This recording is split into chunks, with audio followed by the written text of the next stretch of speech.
I'm sitting here in the kitchen where I grew up. Same house, same walls. I'm 73 now and I came back here after my mother passed last spring. The realtor keeps calling, asking when I want to list it. I keep saying soon, but I haven't touched anything yet. My name is Helen Margaret Crowley. I was born in this house in 1952. Not because I'm dying tomorrow. The doctors haven't told me anything like that. But because I've been carrying something for so long that it's become part of my bones, and I think if I don't say it out loud now, I never will. This is about silence, not the comfortable kind. Not the kind you share with someone you love on a Sunday morning. I'm talking about the other kind, the kind that grows between people like a wall made of air. The kind you don't even notice at first because it feels like peace. I was married to a man named Robert for 53 years. He died 4 years ago in the spring on a Tuesday morning while I was making toast. I heard him call my name from the bedroom just once, and by the time I got there, he was gone. We had what everyone called a good marriage. We didn't fight much. We raised 3 children. We went to church. We had a house with a garden. People used to say we were lucky, and we were in a way. But there was something I didn't understand until it was far too late to do anything about it. I didn't understand that silence and peace are not the same thing. When Robert and I first met, I was 23, he was 26. It was 1967, and I was working at a library in Portland. He came in every Thursday to return books about carpentry and sometimes poetry, which I thought was unusual for a man who worked with his hands. He was quiet, that's what I noticed first. He didn't fill the air with words the way other men did. He asked me out by writing his phone number on a card catalog slip and sliding it across the desk without saying anything. I liked that about him. My father had been loud. My mother had been loud. Their arguments rattled the walls of our house every night. I grew up thinking love was something that made noise, that demanded space, that pushed and pulled until someone gave in. So when I met Robert, his quietness felt like relief. We got married 8 months later in a small ceremony at the courthouse. I wore a cream-colored dress my mother thought was too plain. Robert wore a suit he borrowed from his brother. We didn't have much money, but we didn't need much. We had each other, and that felt like enough. For the first few years, it was. We moved into a small apartment above a bakery. The smell of bread woke us up every morning. Robert worked construction, and I kept my job at the library. In the evenings, we'd sit together on the couch, him reading, me knitting, or listening to the radio. We didn't talk much, but I didn't think anything of it. I thought that was just how marriage was supposed to be after the newness wore off. Comfortable, steady, quiet. Our first child, David, was born in 1969. Then came Sarah 2 years later, and finally Emma in 1975. The house got louder. There were toys everywhere, voices everywhere, needs everywhere. Robert worked longer hours to keep up with the bills, and I stayed home with the children. And somewhere in all that noise, the silence between Robert and me became normal. We talked about practical things, groceries, doctor's appointments, whose turn it was to fix the washing machine. We were efficient, we were polite, we never raised our voices. But we stopped asking each other questions, not the small ones. We still asked, "Did you eat?" Or "Do you need anything from the store?" I mean the real questions, the ones that mattered. "Are you happy? What are you afraid of? Do you still love me?" I never asked those, and he never did either. I told myself we didn't need to. I told myself that love was something you showed, not something you talked about, and Robert did show it. He fixed things. He brought home his paycheck. He stayed. That was supposed to be enough. There was a night, I think it was in 1983, when I woke up around 2 in the morning and Robert wasn't in bed. I found him sitting in the dark in the kitchen, just staring out the window at nothing. I asked him if he was okay. He said, "Yeah." Just couldn't sleep. I stood there for a moment, waiting for him to say more, but he didn't, so I went back to bed. That happened more than once over the years. I'd find him awake in the middle of the night, sitting somewhere alone, and he'd always say the same thing, "Just couldn't sleep," and I'd always leave him there. I thought I was giving him space. I thought that was what you were supposed to do when someone needed to be alone. But what I didn't understand then, what I didn't understand for decades, was that sometimes silence isn't respect. Sometimes it's abandonment. The children grew up. David moved to Seattle. Sarah went to college in California and stayed there. Emma got married and moved 2 towns over. The house got quiet again. It was just Robert and me. I thought maybe we'd find each other again, the way people say you do when the kids are gone. I thought we'd have time to talk, to travel, to remember why we fell in love in the first place, but we didn't. We just kept living side by side like two people who happened to share the same address. We ate dinner together every night at 6. We watched television. We went to bed at 10. And we barely said a word. I started to feel it then, that silence, not as peace but as weight, like something pressing down on my chest that I couldn't name. There were moments when I'd look at him across the table and realize I didn't know what he was thinking. I didn't know if he was sad or content or somewhere in between. I didn't know what he dreamed about or if he dreamed at all anymore. And the worst part was I didn't know how to ask. It had been so long since we talked about anything real that I didn't even know where to start. So I didn't. I just kept setting the table, kept folding the laundry, kept pretending that silence was the same as being together. In 2011, Robert had a small stroke. It wasn't serious. The doctors said he'd recover fully, and he did mostly.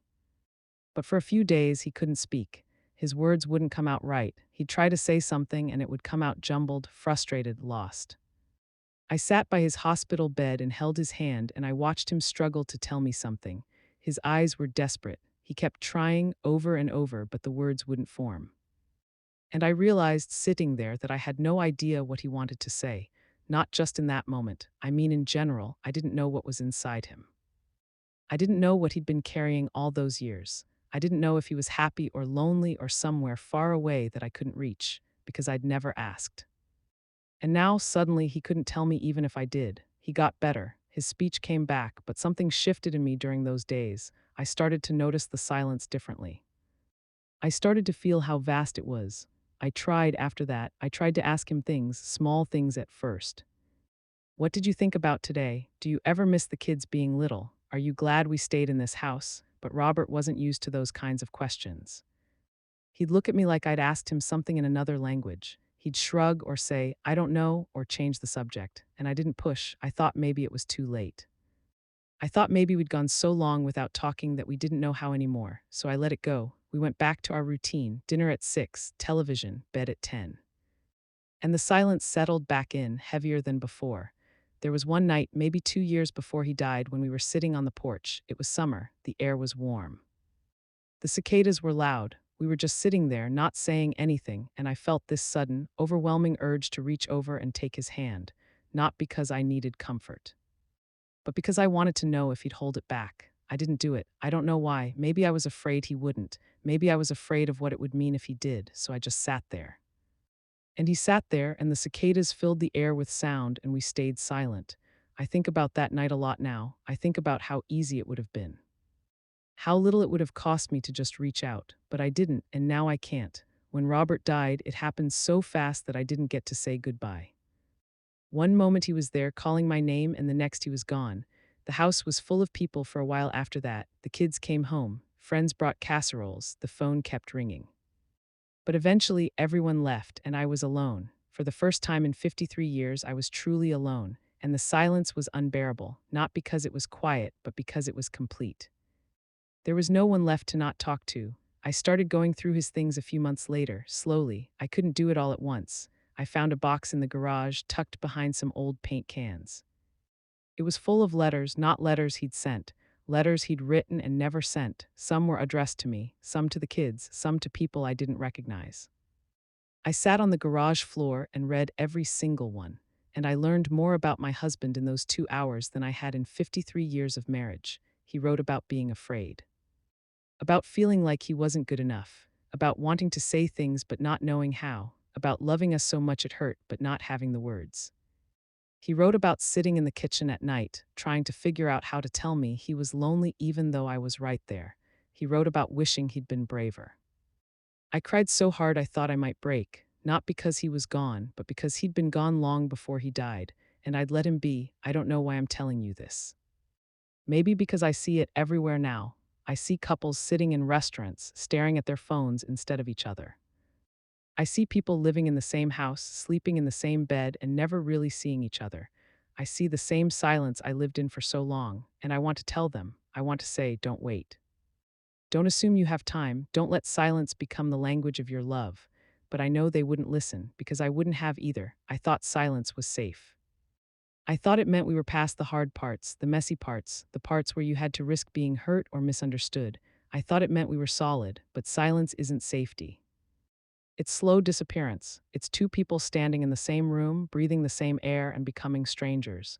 The thing about silence is that it's easy. It doesn't ask anything of you. It doesn't make you vulnerable. It doesn't require courage. You can live an entire life in silence and never have to risk being rejected or dismissed or told that what you're feeling doesn't matter. But you also never get to be known. And God, I wish I'd understood that sooner. I wish I'd understood that love isn't just staying. It's not just being there, being faithful, being dependable.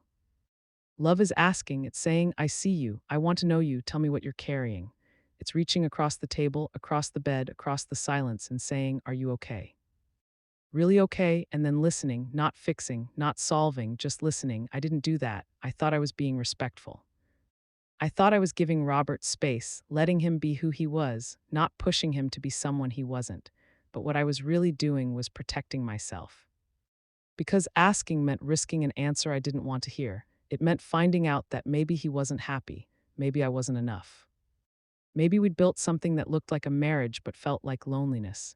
And I wasn't ready for that, so I stayed silent, and so did he. I think about the years we lost. Not the years he's been gone. I mean the years we had together but weren't really together. All those dinners where we didn't talk. All those nights where we lay next to each other and felt alone. All those moments where one of us could have said something, anything, and didn't. I think about how different it could have been, not perfect.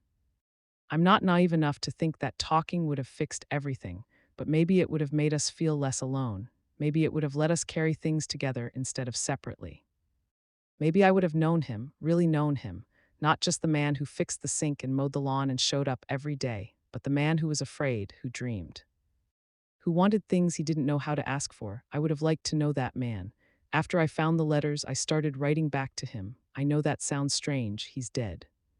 He'll never read them, but I write them anyway. I tell him the things I never said when he was alive. I tell him I'm sorry. I tell him I was scared too. I tell him I loved him, but I didn't know how to show it in the ways that mattered. I tell him I wish I'd been braver. Sometimes I imagine what he'd say back. I imagine him sitting across from me, finally able to find the words, finally able to tell me everything he kept locked inside. I imagine us having the conversations we never had. And it helps a little, but it doesn't change the fact that it's too late. I see my children now, and I watch them with their spouses, and I want to grab them by the shoulders and tell them. I want to say, don't do what we did, don't let the silence win. But I don't, because I know they have to figure it out on their own, just like I did, just like everyone does. The silence in this house now is different. It's not the silence of two people avoiding each other, it's just emptiness, and I've made peace with it mostly. But sometimes, late at night, I still find myself wishing I could go back. Not to the beginning, not to when we were young and everything was new. I'd go back to one of those ordinary nights. One of those dinners where we didn't say anything, and I'd put down my fork and I'd look at him, and I'd say, Robert, talk to me, please, tell me what you're thinking, tell me what you're afraid of. Tell me anything, and maybe he would have, or maybe he wouldn't have known how, but at least I would have tried. At least I would have reached out instead of waiting for him to. At least we would have had a chance. I don't know what happens when we die. I don't know if I'll see Robert again, or if there's some place where we get to finish the conversations we never started. I hope so. I hope I get to tell him I'm sorry. I hope I get to ask him all the questions I was too afraid to ask. I hope I get to say, I loved you, I did, I just didn't know how to show you, but I don't know if that's how it works. So I'm saying it now, out loud, to whoever's listening. If you're living with someone you love, don't wait, don't assume you have time, don't let silence become the shape of your life together. Ask the hard questions, say the uncomfortable things, reach out even when it's scary, even when you don't know what they'll say back, because one day you won't get the chance. And you'll sit alone in a quiet house, reading letters that were never sent, wishing you'd been brave enough to break the silence when it mattered. I know, because that's where I am. My name is Margaret, I'm 82 years old, and I understood too late what silence meant. It wasn't peace. It was two people slowly disappearing while sitting right next to each other. Don't let that be your story. If this meant something to you, I'd be grateful if you'd leave a word or two below, not for me, but maybe for someone else who needs to hear it. And if you want to sit with this a little longer, I'll be here. Thank you for listening.